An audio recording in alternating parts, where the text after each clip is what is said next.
Friend, প্রতিদিনের মতো আজও মাছ এনেছি। দেখুন, এই যে মাছটা এনেছি, এটা হচ্ছে মানে কেউ বলে গান্ডু ট্যাংরা, কেউ বলে রিঠা ট্যাংরা। আমি হাত দিয়ে তুলে দেখাচ্ছি বন্ধুরা। এই দেখুন, আমার এখানে অন্ধকার মতো আছে, আর একে তো আমার ফোনে খুব একটা ভালোই নয়। যাই হোক, এর তিনটে কাঁটা বন্ধুরা দেখুন।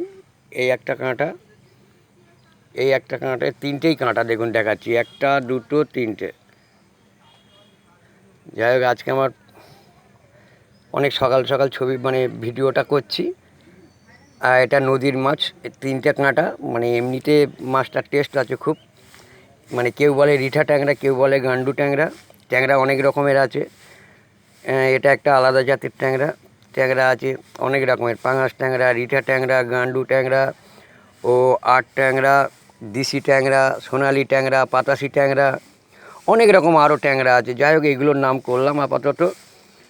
আর আজকে একটা নতুন মাছ এনেছি আপনার, এই নতুন নয়, আজকে যে প্রতিদিনের জন্য যে মাছটা থাকে আমার, সেটা দেখাচ্ছে। দেখুন, এটা হচ্ছে চিংড়ি মাছ। এটা হচ্ছে ভেনামের চিংড়ি। যাই হোক, এখন কুয়াশা কুয়াশা ভাব আছে, ছবি ভালো আসছে না। যাই হোক, আমি একটু এরম করেই দেখাচ্ছি। এটা চাষের চিংড়ি, এটা নদীর জল তুলে তৈরি করা হয়। যাই হোক, এই পর্যন্ত রাখছি বন্ধুরা। আবার ভালো লাগলে একটা লাইক দেবেন। এই যে ট্যাংরা মাছ এনেছি, ট্যাংরা মাছটা দিয়েই আজকে ফটো তুলছি। অন্ধকার অন্ধকার ভাব।